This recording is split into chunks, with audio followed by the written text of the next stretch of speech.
All right, we're back. HSC Podcast Weekly Movie Review. So this week we got Mark Wahlberg movies. So we picked our three movies out. Again, if there's any actors or actresses you'd like for us to review movies, either specific movies or just people, just don't forget to leave them in the comments. But this was my pick for the actor anyway. And then, I was watching what movie was I watching? Or I was watching clips actually from the other guys. We were talking about that earlier, and I like him in that movie. So I was like, you know what? We should do. We haven't done Mark Wahlberg. We don't do too many of his movies. I know the Departed is one we've talked about a lot, which obviously he was great in that. But he's got a few good movies out there, and so we got three good ones for you.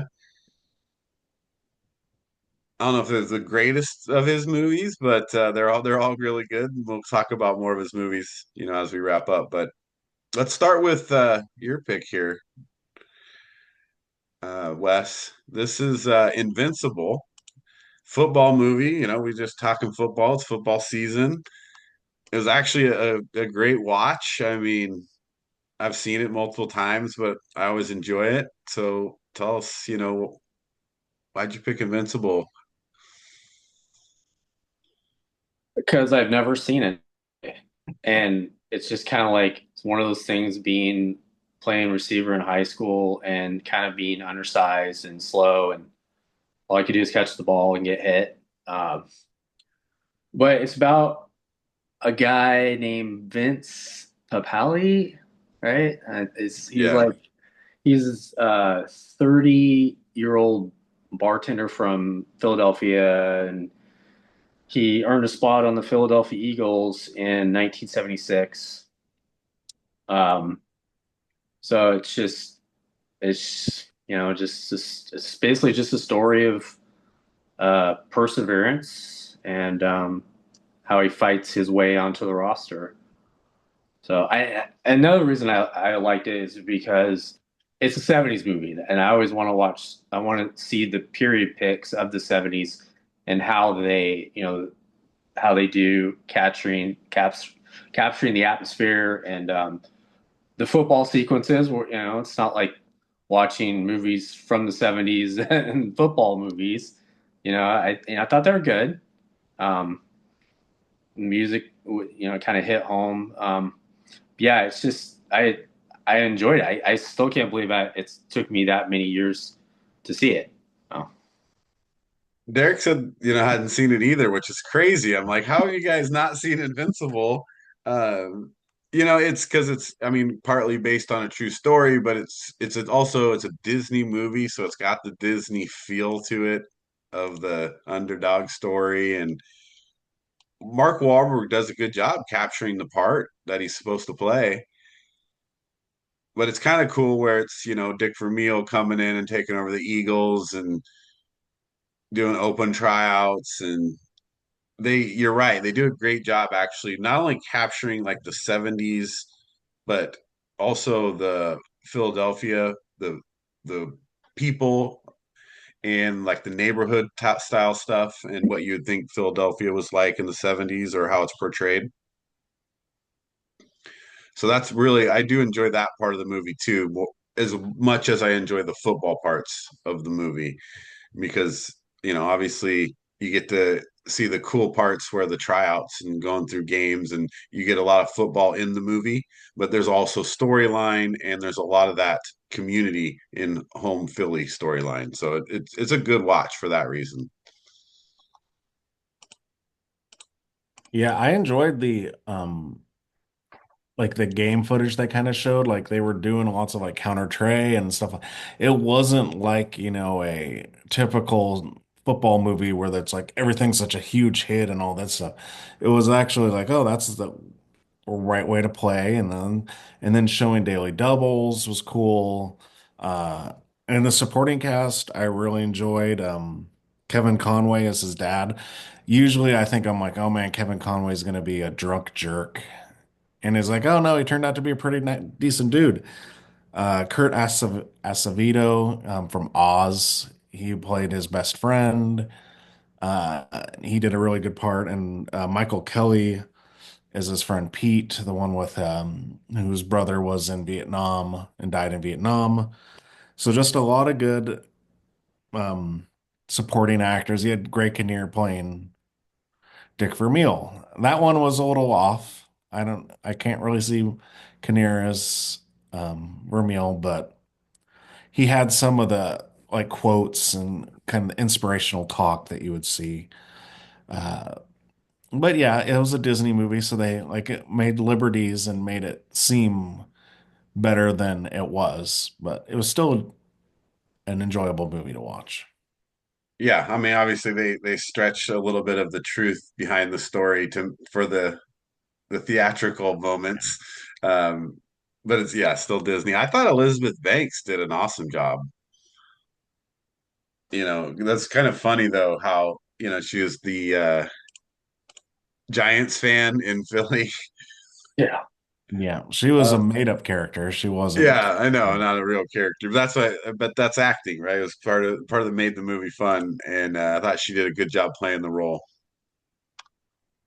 But yeah, if she went into a Phillies game like that with the Giants jersey on and acted that way, that'd be tough. Well, she had all of them were protecting her. So, Right. Good pick though. So I enjoyed that movie with him. So that movie's Invincible. We'll go to Derek's movie first, and then we'll finish up with mine. Derek's is the bigger, more risque Mark Wahlberg movie. Good movie though. And this is Boogie Nights, so 1977. well, following Wes's 70s motif here. And I pulled the Wes here and went with the long movie. Yeah, it did. Oh, it has Um, the runtime, that's for sure. I just, besides the um, subject matter of it being an adult film industry movie, I just think the acting in this movie is so good. Mark Wahlberg plays Dirk Diggler, who is right out of high school, and he has what would be considered a very well endowed feature on his body, and he wants to get into the adult film business. And he meets up with Burt Reynolds, who is a director of these things, and he starts making movies. And like the ensemble cast, Julianne Moore, Heather Graham, John C. Riley, Don Cheadle, William H. Macy, But we Schmitz, yeah. Philip Seymour Hoffman is hilarious. I just like for me the best is because this is where you see John C. Riley as a comedic actor. Mm. Like the interactions between Mark Wahlberg and him are just great. Like, how much do you bench? Yeah. You tell me first. No, when they first meet, yeah. Yeah. Yeah. Or yeah, when they're like coming up with their we want to do a movie that's like action stars and stuff. Chest Rockwell and Brock Landers. Brock Landers. Rocklander, yeah. It was just it was so great. Like Mark Wahlberg played such a great, like naive kind of goofball. And and then watching it, because I saw that when I was 17, like when it first came out. And now you look at it and I'm like, man, Julianne Moore was the villain of that movie. Yeah.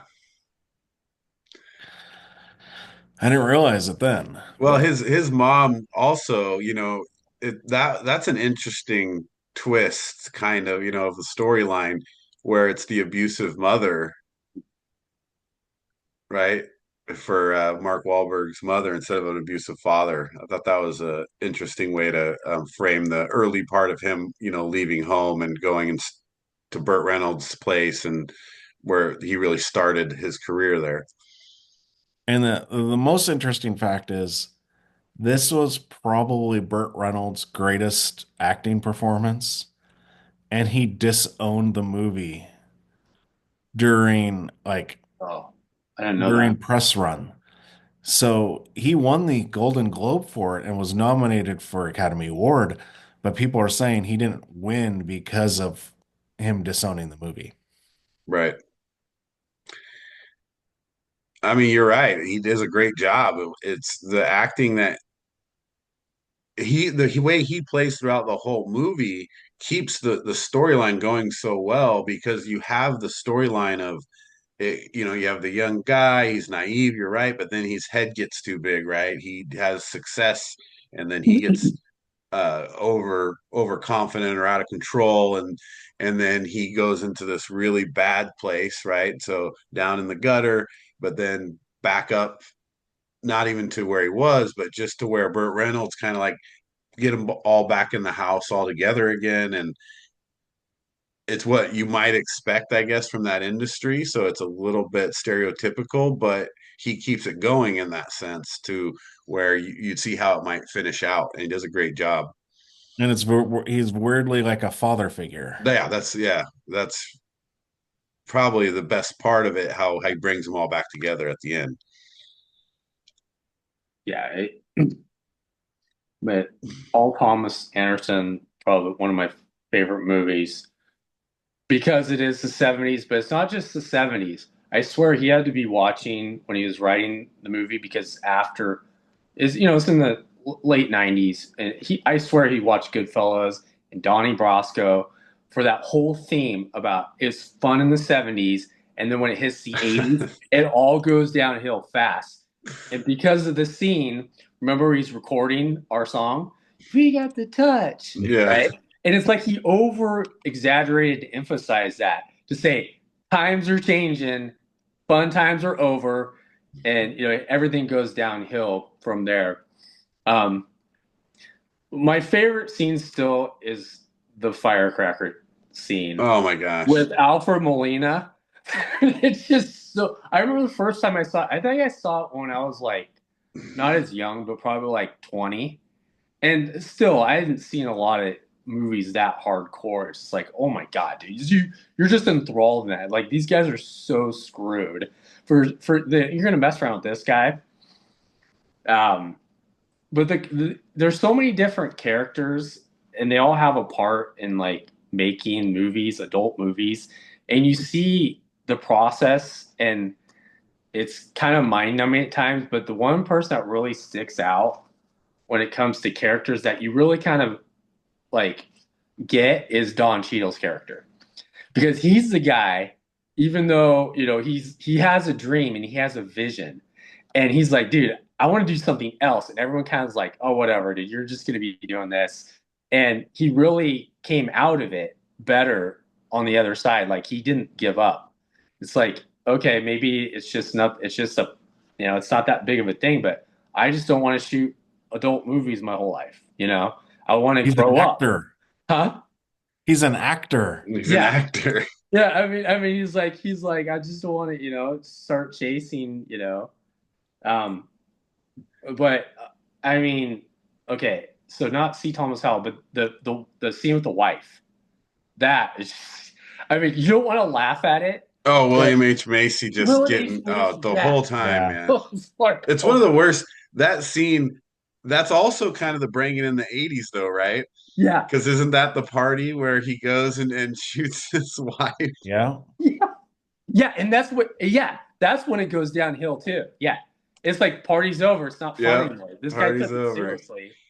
The Don Cheadle part is amazing, actually, because just when the fact that he's wearing the cowboy stuff and trying to sell the stereos and playing the country music, and then he has the different like looks.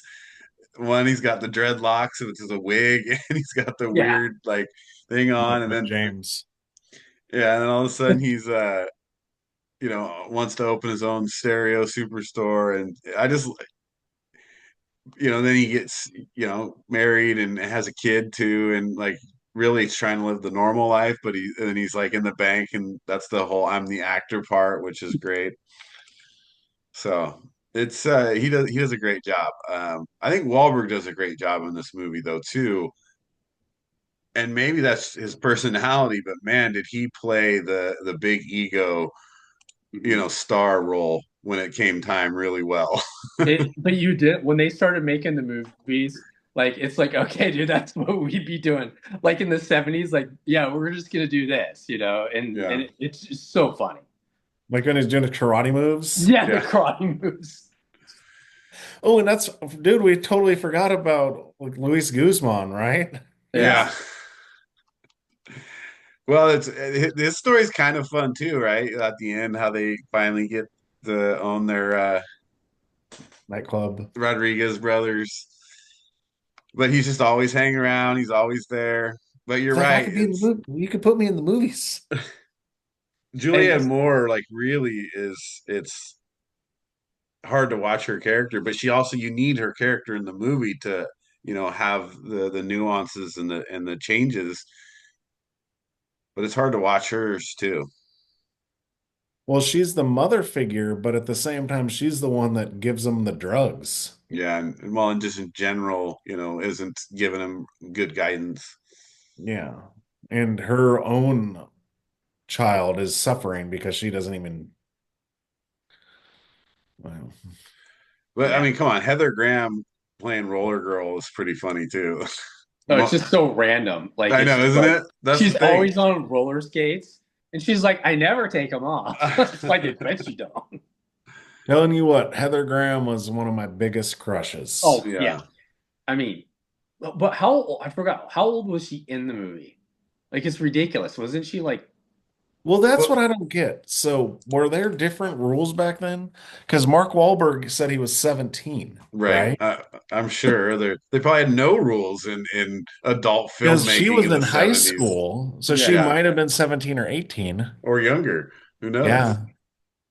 But again, adult filmmaking in the 70s, who knows what the rules were? Well, it could have been too much young because of what happened to the colonel. Right. Yeah, that's kind of funny, the whole part of the story too. There's just so many storylines Yeah. that Like everyone has something bad happen. yeah. Like Wes yeah, said, The turns the character 80s. development is probably one of the best movies. it really is. It's There's just so much. everybody had something, Yeah. you know? And that another thing that ticks me off because Yep. that was your Titanic won Best Picture. Really?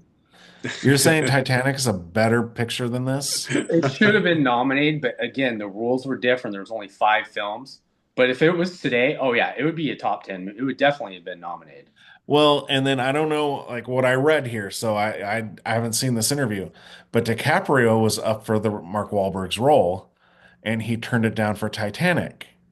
What? And Interesting. now years later, and he recommended Mark Wahlberg because they were in Basketball Diaries together.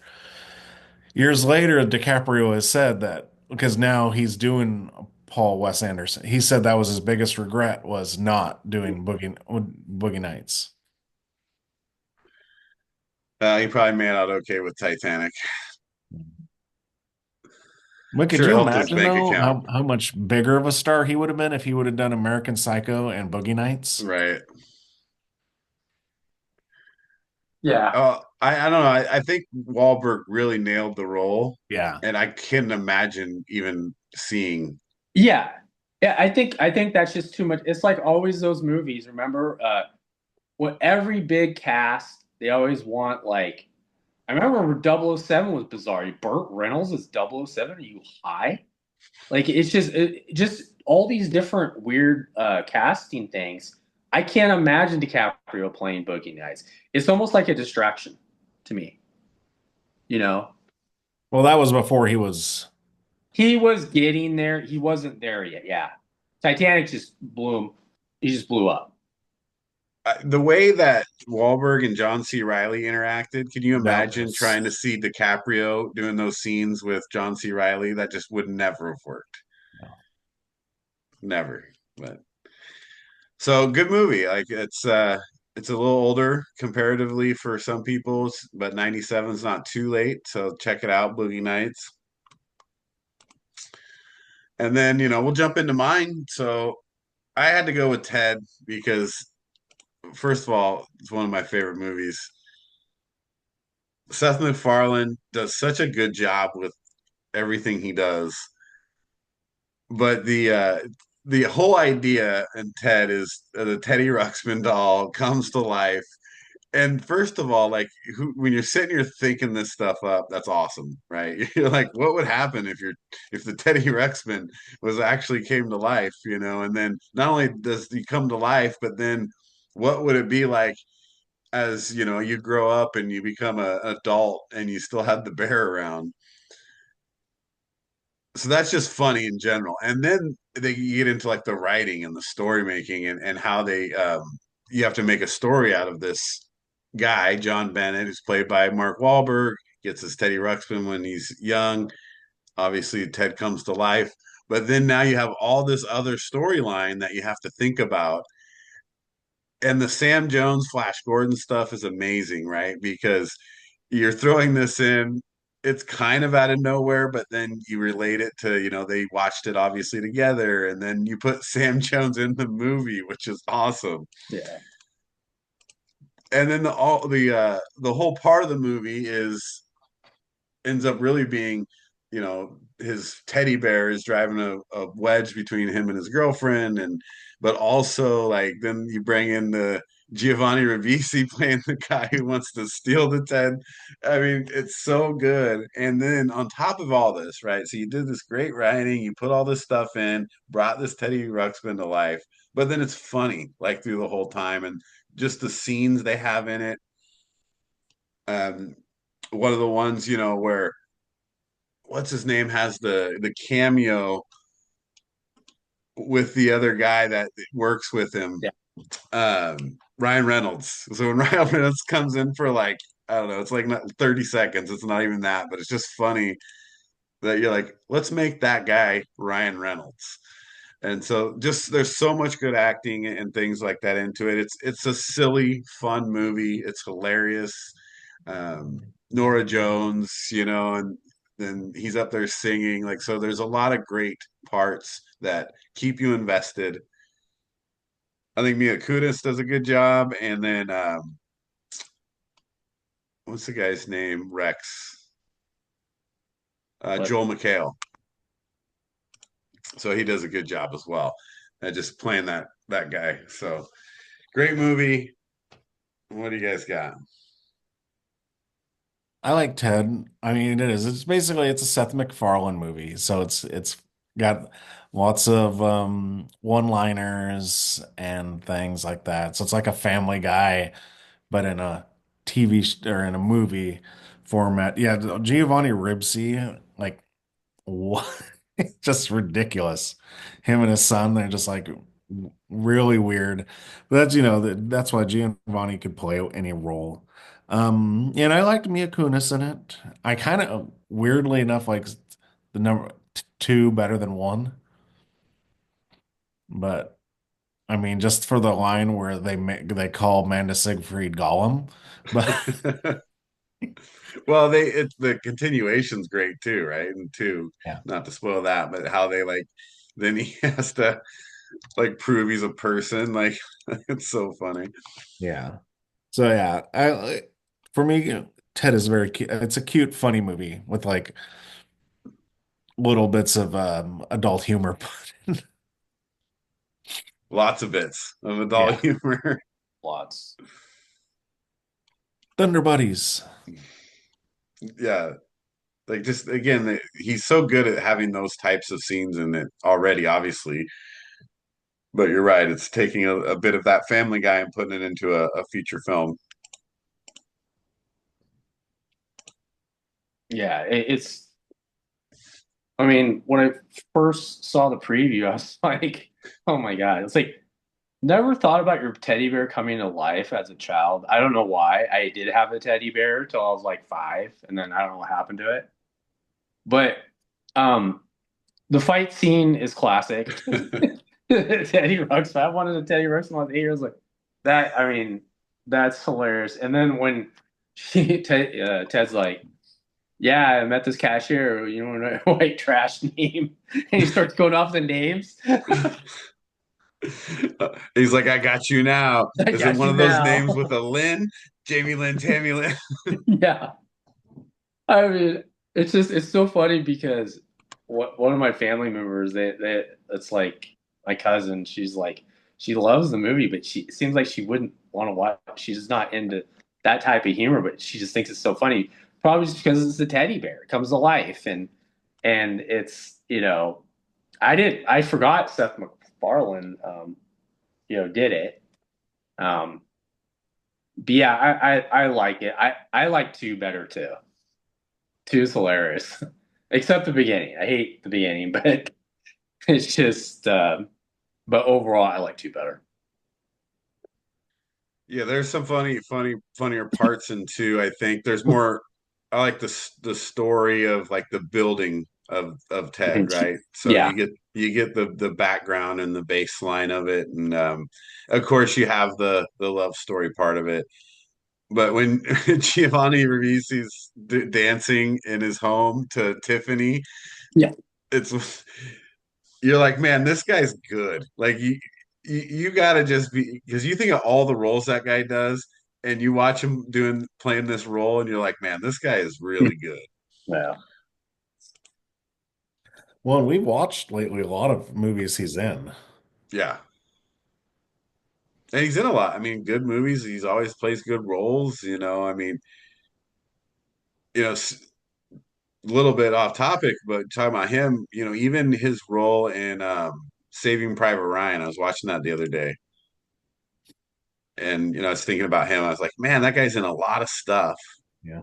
and he always does a good job. My Two Dads. Yeah. So overall, though, it's a great movie. It's fun. It's fun to watch. It keeps you interested through the whole movie. Finishes with a fun chase scene, and they everything's all right in the end. So great movie. I think this is another one where it's hard to envision somebody other than Mark Wahlberg playing the role after you watch the movie because he does such a good job at playing his John Bennett role.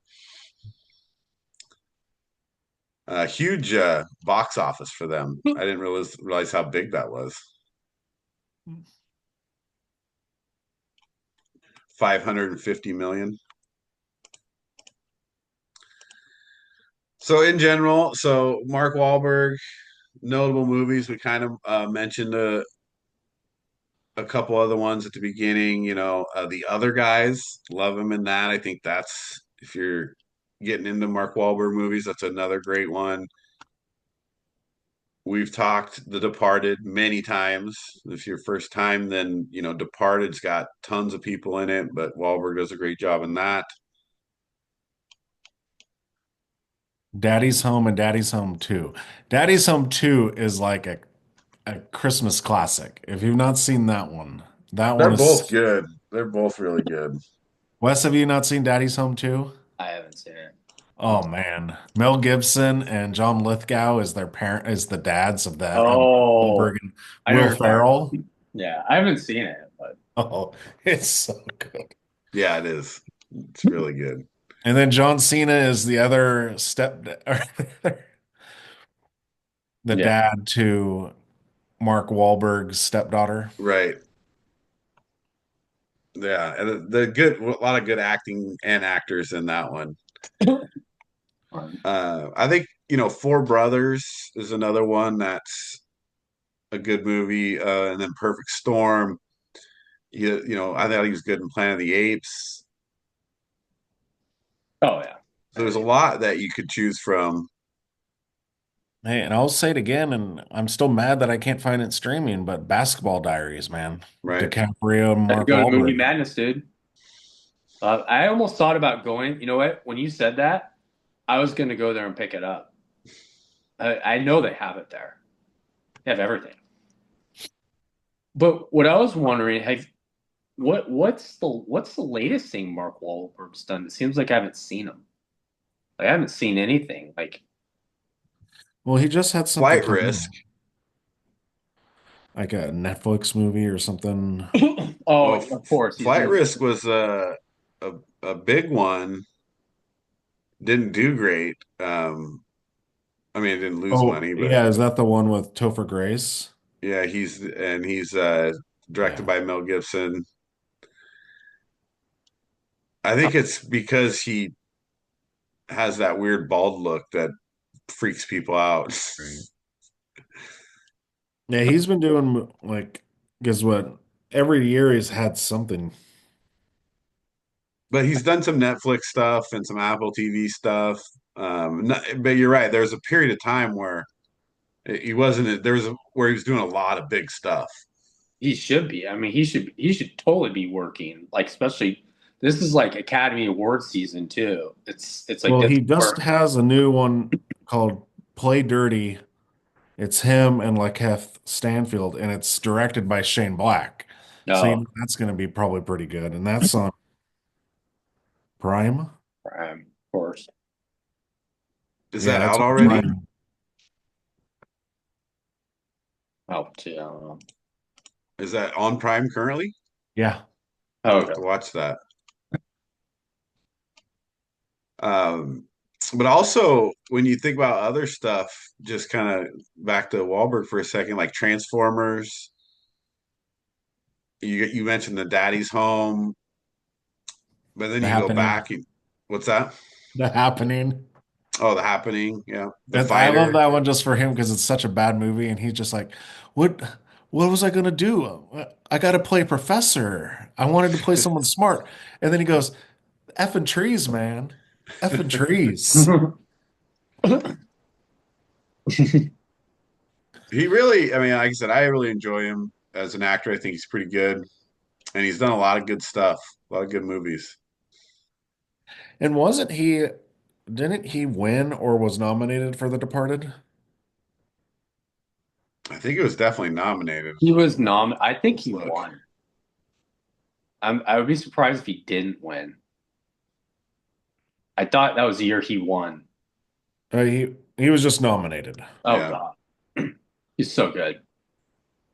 I Yep. wanted to talk about that movie again just because of him, just because his scenes. Yeah, we can't talk The Departed You every can't. time. You talked like four times, three times, but Well, and then I mean, we it's haven't that mentioned The good. Fighter either. That was Yeah. Yeah, we've done the fighter. Yeah. Yeah, Fighter is good. So lots Three of good Mark Kings. Wahlberg. So wrap it up there. Again, any movies you want, please leave in the comments. Any actors or actresses, and I think that's what we should focus on. We haven't thrown a big time actress in yet, so we'll Well, I was thinking, this next week we have to really do is horror movies. Oh, oh, we that's got Halloween coming up. Yeah. Yeah, we might have yeah. to look at that as well. Maybe we can do Jamie Lee Curtis. Yeah. She didn't Uh, show her tits, so she went legits. right. Trading places. Trading places. All right, we'll wrap it up there. Said don't forget to leave me comments. So movies we did were Departed, Boogie Nights, Invincible, Mark Wahlberg. But yeah, we'll get your reviews next time. Don't forget to leave me comments. So thanks for watching. See you later.